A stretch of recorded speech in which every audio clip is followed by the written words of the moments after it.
আচ্ছা, আপনি কি কখনো মাঝরাতে বারান্দায় দাঁড়িয়ে লেটস সে আকাশের দিকে তাকিয়ে কখনো ভেবেছেন যে আজ থেকে ঠিক ১০০ বছর পর অর্থাৎ ২১২৬ সালের দিকে লাইক এই দিনটাতে এই পৃথিবীটা দেখতে কেমন হতে পারে? চিন্তা করে দেখেন। আর তখন কি আমাদের এই ঢাকা বা আমি বার্লিনে থাকি, বার্লিন উদাহরণ দিই, বার্লিনের শহরগুলা থাকবে আদৌ? নাকি এগুলা সব আপনার সমুদ্রের নিচে তলিয়ে যাবে? What do you think? So আরও অনেক কোশ্চেন আছে। ফর এক্সাম্পল তখন কি মানুষ সকালবেলা ঘুম থেকে উঠে কফির মগ হাতে অফিসের জন্য রেডি হবে? নাকি কাজ শব্দটাই তখন কি বলে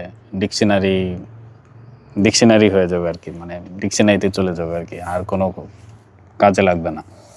সো আমরা প্রতিদিন যেভাবে কার্বন ডাইঅক্সাইড ছড়াচ্ছি, যেভাবে লেটস সে অবলীলায় আমরা কি আমাদের যত বন জঙ্গল আছে সব আমরা ধ্বংস করছি, আর যেভাবে সেকেন্ডে কোটি কোটি বার লাইক ম্যাট্রিক্স গুণ করে এআই বা আপনার আর্টিফিশিয়াল ইন্টেলিজেন্স ইভলভ হচ্ছে, শক্তিশালী হচ্ছে, এই ধারা যদি আগামী একটা শতাব্দী জাস্ট চলে, তবে কিন্তু আমরা এমন এক সভ্যতা মুখোমুখি হব যা আজকে মানুষের কল্পনার বাইরে বলতে পারি। সো আজকের আড্ডায় আমরা কোনো সায়েন্স ফিকশন মুভির গল্প শুনবো না, ওকে? সো আমরা আজ ডেটা, ক্লাইমেট মডেলিং এবং আপনার এআই এর যেই বিবর্তন, সেটা নিয়ে আমরা অ্যানালাইসিস করে বোঝার ট্রাই করব যে ১০০ বছর পর আমাদের নাতি নাতনিরা আসলেই কেমন এক পৃথিবীতে বাস করবে, রাইট? সো লাইক এটা কি কোনো একটা স্বর্গের মতো হবে, নাকি এটা একটা জীবন্ত হেল হবে?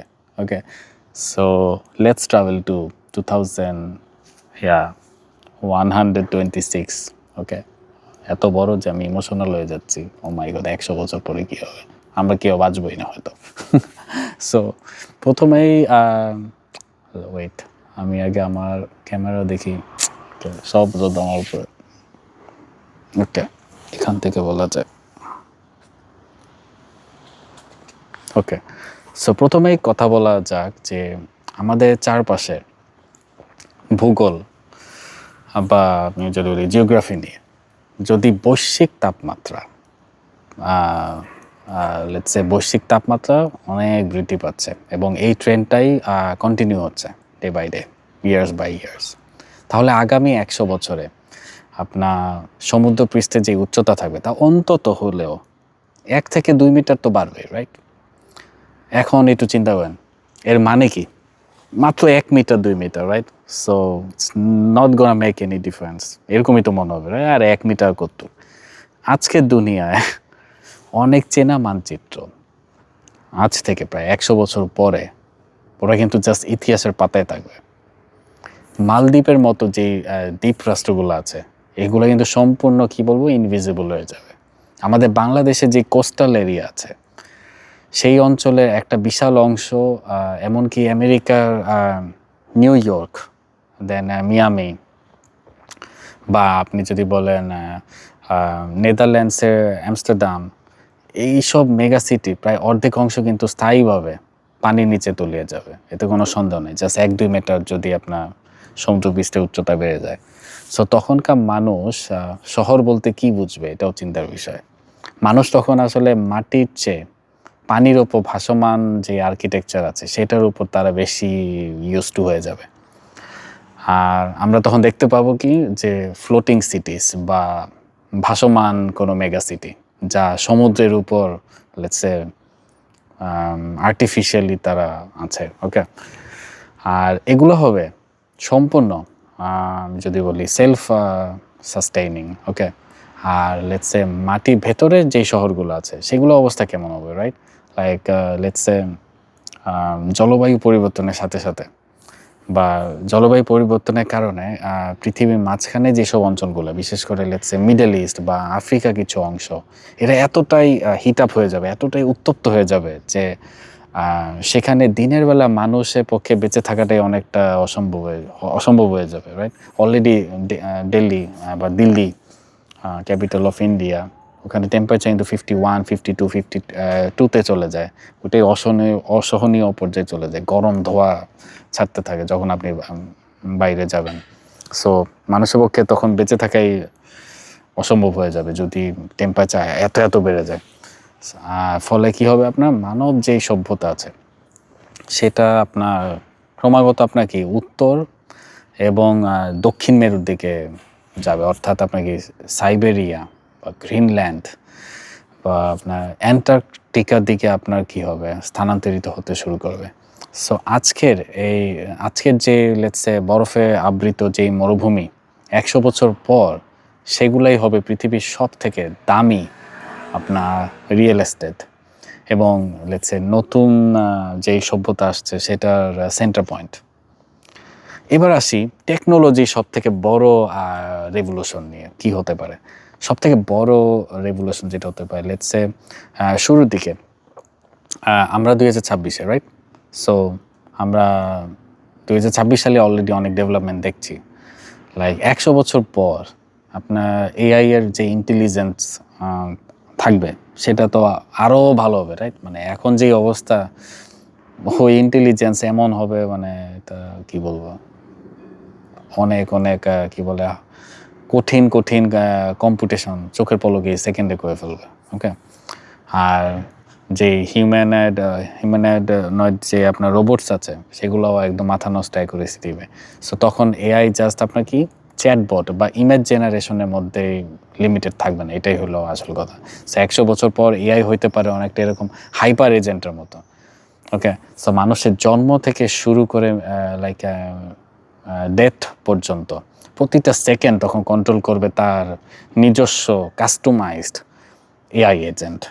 ওকে, সো আপনি কি খাবেন, আপনার শরীরে কোন ভিটামিনের ডেফিসিয়েন্সি আছে, আপনার কোনো লাইক আপনার কোন পেশা বেছে নেওয়া উচিত, লাইক সব ডিসিশন নেবে এআই, অলরেডি এখন নিচ্ছে রাইট। কিন্তু সব থেকে বড় যে ধাক্কাটা আসবে সেটা আসবে আপনার লেবার মার্কেটে। সো আজ থেকে 100 বছর পর লাইক ট্র্যাডিশনাল কনভেনশনাল যেসব চাকরি বা জব থাকে সেগুলো আসলে কিছুই থাকার কথা না। ওকে, লাইক ড্রাইভার থেকে শুরু করে ব্যাংকা, লয়ার, ডাক্তার থাকবে বাট অনেক অ্যাডভান্স ডাক্তার এগুলো। ওকে, সো এমনকি আজকে যে সফটওয়্যার ইঞ্জিনিয়ার বা ডেটা সায়েন্টিস্ট কোনো পদেরই আসলে কোনো অস্তিত্ব থাকবে না। শারীরিক সব কাজ করবে আপনার হিউম্যানয়েড আপনার রোবটস, আর মানসিক সব ডিসিশন মেকিং করবে আপনার কোয়ান্টাম কম্পিউটার। ওকে, লাইক কোয়ান্টাম কম্পিউটার চালিত আপনার যে এআই আছে সেগুলো করবে। সো কী পরিমাণ ফাস্ট হইতে পারে জাস্ট চিন্তা করেন। তাহলে মানুষ কী করবে রাইট। সো মানব জাতি তখন দুইটা চরম ভাগে আপনার ডিভাইড হয়ে যাবে আমার যেটা মনে হয়।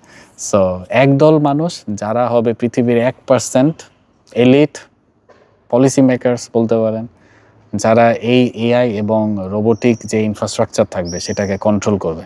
আর বাকি যে 99% মানুষ বাস করবে তারা অনেকটা কি বলে ইউনিভার্সাল যেই বেসিক ইনকাম থাকে সেটার উপর তারা রিলাই করবে। অর্থাৎ আপনাকে কোনো কাজ করতে হবে না, সরকার আপনাকে বেঁচে থাকার জন্য নির্দিষ্ট খাবার আর বাসস্থান দেবে। তো এরকম কিন্তু অনেক মুভিও আছে, আপনারা চাইলে খুঁজলেই দেখতে পারবেন। সো মানুষ তখন কাজের যেই ক্ষুধা সেটা হারিয়ে ফেলবে কমপ্লিটলি। আর যখন মানুষের কোনো কাজ থাকবে না তখন তার জীবনের একটা মিনিং কী হতে পারে আপনারা চিন্তা করেন রাইট। সো এটাই হবে আসলে 2026 সালে সবথেকে বড় সাইকোলজিক্যাল ক্রাইসিস আমার, অ্যাটলিস্ট আমার কাছে এখন যেটা মনে হচ্ছে। সো টেকনোলজির যেই আগ্রাসন বলেন শুধু আমাদের চারপাশেই তারা কিন্তু থামবে না, এটা ঢুকবে আমাদের শরীরের ভেতরে। সো নেক্সট 100 ইয়ার্স আপনার বায়োটেকনোলজি, জেনেটিক্যাল ইঞ্জিনিয়ারিং, এগুলো কিন্তু মানুষের যে ডেফিনেশনটা থাকবে সেটাই একদম চেঞ্জ করে দেবে একদম। সো আমরা এখন লেটস সে জিন এডিটিংয়ের প্রাথমিক পর্যায়ে আছি রাইট। সো 100 বছর পর বাবা মায়েরা তাদের সন্তানের গায়ের রং থেকে শুরু করে চোখের রং, আইকিউ লেভেল, এমনকি তার আয়ু কত বছর হবে সেটাও কিন্তু ল্যাবে বসে আগে থেকেই চুজ করতে পারে। এগুলো সব আমি বলছি কাল্পনিক, এগুলো আপনার সত্যি মেনে নিতে হবে এমন কোনো কথা নেই, এগুলো সব কাল্পনিক কথাবার্তা, বাট এরকম হতে পারে এবং এটার এগেনস্টেও আমি, ওকে, আমিও চাই না এরকম হোক। সো একে আপনি বলতে পারেন ডিজাইনার বেবিস, খুবই ইনহিউম্যান একটা কাজ আমি বলবো।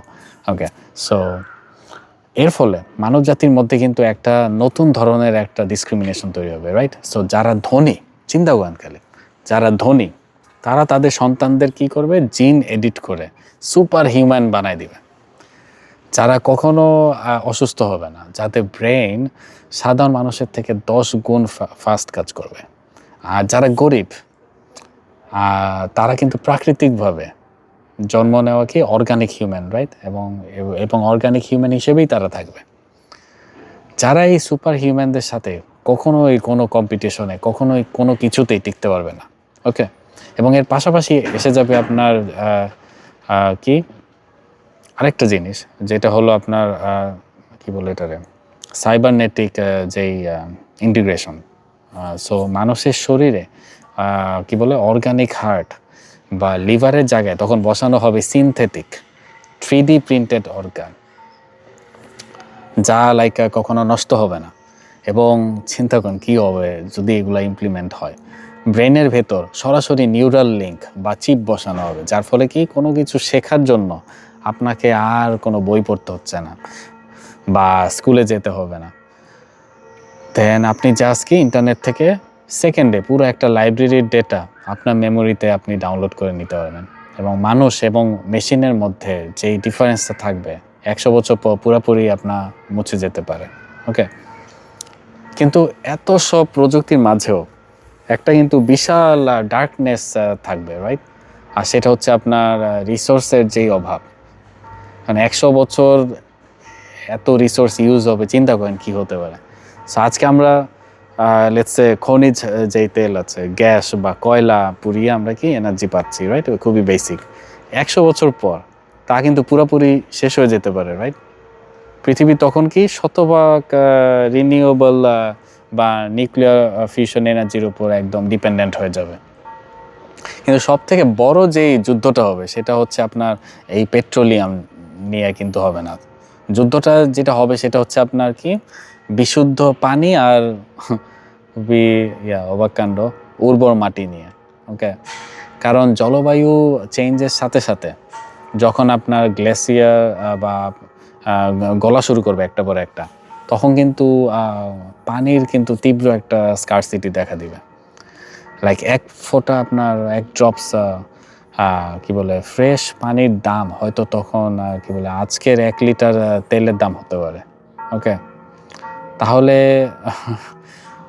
ইলন মাস্কের যেই কি বলে ইলন মাস্কের যে ড্রিম না, যে মার্সে চলে যাওয়া, লাইক মার্সের কি হবে, রাইট? সো হ্যাঁ, 2126 সালে মার্সে মানুষের একটা পার্মানেন্ট কলোনিও থাকতে পারে, থাকলেও থাকতে পারে, ওকে? সবই কানেক্টেড ভাই। হয়তো কয়েক লাখ মানুষ সেখানে কাচের তৈরি বিশাল কোনো ডোম বা অন্য একটা কিছুর নিচে লাইক আর্টিফিশিয়াল পরিবেশ তৈরি করতে পারে, তাই না? গ্রিন হাউস বানাতে পারে, কত কিছু। কিন্তু মনে রাখবেন ভাই যে মঙ্গল বা মার্স কখনো সাধারণ মানুষের জন্য প্ল্যান বি হবে না, ওকে? মার্সে যাওয়া এবং সেখানে বেঁচে থাকার খরচ এত বেশি হবে, সেটা হবে জাস্ট শুধু যারা ট্রিলিয়ন ট্রিলিয়ন ডলারের মালিক বা অতি ধনীদের একজন, হ্যাঁ, একটা লাক্সারি তারা কি এসকেপ পড বানাবে, এরকম অনেক মুভি আছে আপনারা দেখতে পারেন। আর বাকি বিলিয়ন বিলিয়ন মানুষকে এই আপনার কি বলে যুদ্ধ বিধ্বস্ত এই উত্তপ্ত পৃথিবীকেই কিন্তু তাদের স্থান পার্মানেন্ট প্লেস হিসেবে চিন্তা করতে হবে, ওকে? সো এই হলো অবস্থা। আর কি বলতে পারি, সো 100 বছর পরে লাইক এই পৃথিবীটা শুনতে হয়তো কোনো একটা কি বলে আপনার একটা ওই সায়েন্স ফিকশন মুভির মতো লাগছে, রাইট? কিন্তু ট্রাস্ট মি, লাইক আপনি যদি একটু আশেপাশে তাকান, যেভাবে জিনিসপত্র এগোচ্ছে এবং বর্তমান ডেটাও যদি দেখেন, এগুলো কিন্তু সব ওই দিকেই আপনার ডিরেকশনটা নিচ্ছে, ওকে? সো পৃথিবীটা 100 বছর পরে কি হবে, এটা লাইক এটা কি টেকনোলজিক্যাল প্যারাডাইস হবে, নাকি এটা নাইটমেয়ার হবে, নাকি এটা কোনো ধ্বংসস্তূপে পরিণত হবে, অনেক কিছু হতে পারে। সো এটাই আর কি। আর সব থেকে অদ্ভুত যে বিষয়টা সেটা হচ্ছে যে 100 বছর পরের পৃথিবীটা যেটা হবে আর কি, সেটা আসলে ওই 100 বছর পরের যেটা আর কি 2126 সালের মানুষ, তারা কিন্তু সেটা কিন্তু ঠিক করতে পারবে না। এটা হলো সব থেকে প্যাথেটিক ব্যাপার। সেটা কিন্তু ঠিক করছি আমরা নিজেরাই। ওকে, সো এই 2026 সালের মানুষরাই কিন্তু এই সব জিনিসগুলো কন্ট্রোল করছে, এবং তাদের ডিসিশন, পলিসি মেকিং, এই সব কিছুর উপর বেস করে কিন্তু 100 বছর কীরকম হবে সেটা হচ্ছে, রাইট? সো আমাদের আজকে নেওয়া এই যে ছোট ছোট সিদ্ধান্ত, আমাদের পরিবেশ, আমরা ফর এক্সাম্পল পরিবেশের সাথে কেমন আচরণ করছি, আমরা এআইকে কতটুকু লেটস সে ইথিক্যালি ডেভেলপ করছি, এটাই কিন্তু আপনার আসলে দিন শেষে নির্ধারণ করবে যে আমাদের নেক্সট যেসব জেনারেশন আসবে তাদের ভাগ্যটা কীরকম হবে, রাইট? সো আপনি কি এই লেটস সে টেকনোলজিক্যাল বা আপনার সাইবর্গের ফিউচার নিয়ে এক্সাইটেড থাকবেন, নাকি আপনি এই যে জলবায়ু আর এআই এর যে আগ্রাসন আছে সেটাও আপনাকে আতঙ্কিত করবে? এইগুলো আর কি অনেক চিন্তা ভাবনা কিন্তু মাথায় এসেই পড়ে অলরেডি, রাইট? ফর এক্সাম্পল, মানুষ কি পারবে আগামী 100 বছর নিজের অস্তিত্ব ইভেন টিকিয়ে রাখতে? এমনও তো হইতে পারে না 100 বছরের আগেই কায়েত হয়ে গেল দুনিয়া। এই আর কি। সো আজকে এমনি একটা আজের একটা আড্ডা দিলাম, মানে এটা কোনো সিরিয়াসলি নেওয়া কিছু নাই, বাট হ্যাঁ মনে হইলো, মাথায় আসলো, ভাবলাম আইডিয়াটা শেয়ার করি, why not. So thank you very much for watching. আমার চ্যানেল নাবিদ ইন মোশন আপনারা সাবস্ক্রাইব করে পাশে থাকবেন। দেখা হবে অন্য একটা টিউটোরিয়াল বা অন্য একটা টেকনিক্যাল ভিডিওতে। তারা বাই বাই।